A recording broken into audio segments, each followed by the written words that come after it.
Et t'as voyagé seul pendant tes voyages? Ouais, quand je suis allé à Cao Polonio, j'étais tout seul. À Caneloni, j'étais avec un ami du chantier, il m'avait invité chez lui en fait. Et après, Colonia del Sacramento, j'y suis allé tout seul, je suis revenu tout seul, mais il y a des copains de l'INSA qui m'ont rejoint, ils venaient de Buenos Aires. D'accord.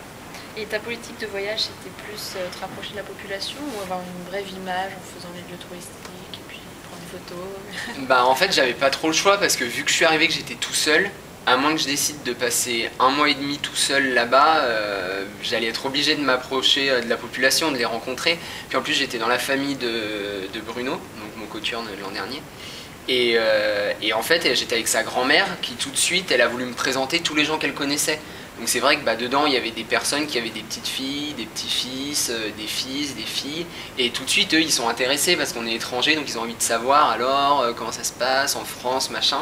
Et du coup, bah, super vite, j'ai rencontré beaucoup de gens. Et ainsi de suite, après tu rencontres des gens, ils t'invitent à aller faire une soirée ou quelque chose, rencontres d'autres. Mais c'est vrai qu'en général, je me forçais quand même à essayer d'être proche de la population pour rencontrer des gens. Parce que sinon, par exemple, quand j'étais à Colonia del Sacramento, j'ai fait du cheval. Et bah, on pouvait faire du cheval, loué dans un grand centre. Mais nous, on a demandé à un gars sur le bord de la route parce que forcément, il te raconte un peu qui c'est les chevaux, il t'explique comment faire, il te dit les endroits sympas à visiter. Alors que bon, bah, les tours organisés, ils vont plutôt faire le truc rapide et puis voilà quoi, c'est bon. Et donc toi, tu conseillerais à quelqu'un de faire un tour opérateur, enfin de prendre un tour opérateur? Je pense que ça dépend des lieux. Par exemple, où je suis allé à Cao Polonio, de toute façon tu peux pas parce qu'il y a des endroits où ils font exprès de pas faire de tour opérateur.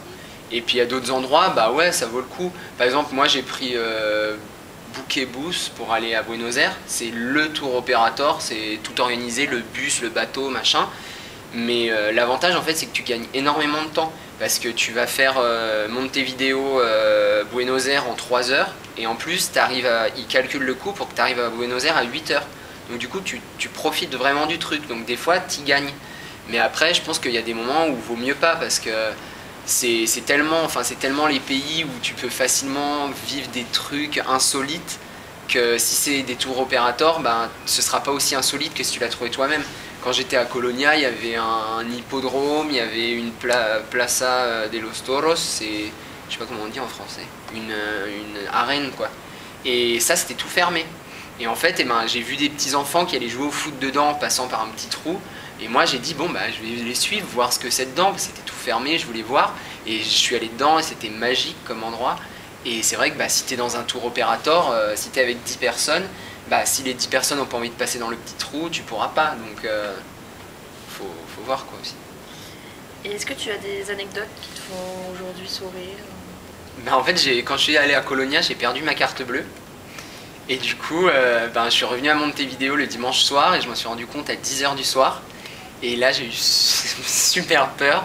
Et je suis allé donc chez une copine que j'avais rencontrée pendant le voyage qui habitait juste à côté. J'ai appelé en France en stress pas possible.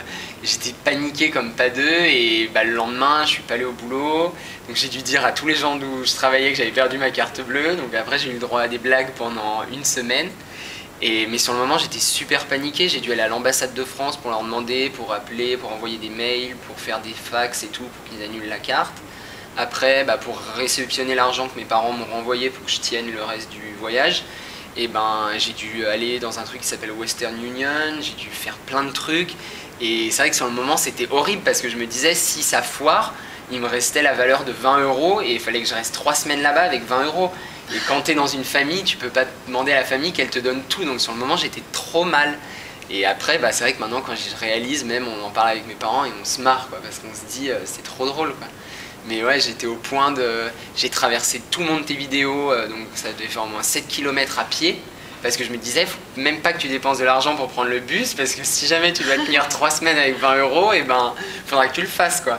Donc j'avais marché, puis tu paniques, t'es tout seul, tu te dis mais qu'est-ce que je fous ici et tout, tu stresses trop.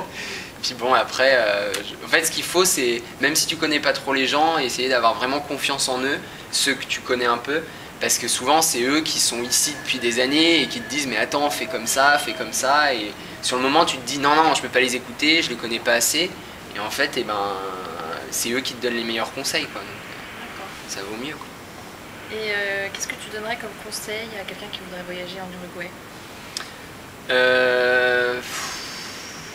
Je sais pas trop. Essayer de demander aux gens sur place ce qui est intéressant à visiter et peut-être pas trop demander avant d'y aller, parce que moi les choses que j'ai préférées c'est celles où j'avais pas prévu d'aller du tout et où on m'a dit oh tu devrais aller faire un tour, c'est sympa, et c'est là où j'ai trouvé les trucs les plus cool, quoi. Enfin ce que j'avais envie de voir. Donc, mais bon, l'avantage c'est qu'il n'y a pas de guide touristique, donc t'es obligé en fait. T'es obligé de parler avec les gens et de leur demander alors qu'est-ce qui est sympa, comment y aller et tout, parce que bon il n'y a pas de guide donc. Et est-ce que tu ferais les choses différemment aujourd'hui avec le recul? Ton voyage, Ouais. Bah je pense qu'il y a des endroits où j'irai pas. Parce que bon, c'est sympa, il y a des villes qui sont super jolies, vachement bien, mais il y a certaines villes, j'ai trouvé qu'elles ressemblaient beaucoup à des villes européennes. Et enfin, du coup, tu te dis ça vaut pas vraiment le coup, parce que aller à l'autre bout du monde pour retrouver des choses que tu connais déjà, c'est un peu bête. Mais après, bon, j'ai quand même passé des bons moments dans ces villes-là, donc. Et donc, comme conclusion, tu penses que c'est facile d'approcher la population et qu'un touriste français puisse le faire? Un touriste français, je sais pas, après quelqu'un qui y va en se Sans avoir disant... de connaissances comme tu avais eu au départ. Bah, je pense que moi, ce qui a beaucoup aidé, c'est que j'ai quand même vécu 1 an avec quelqu'un qui venait de là-bas.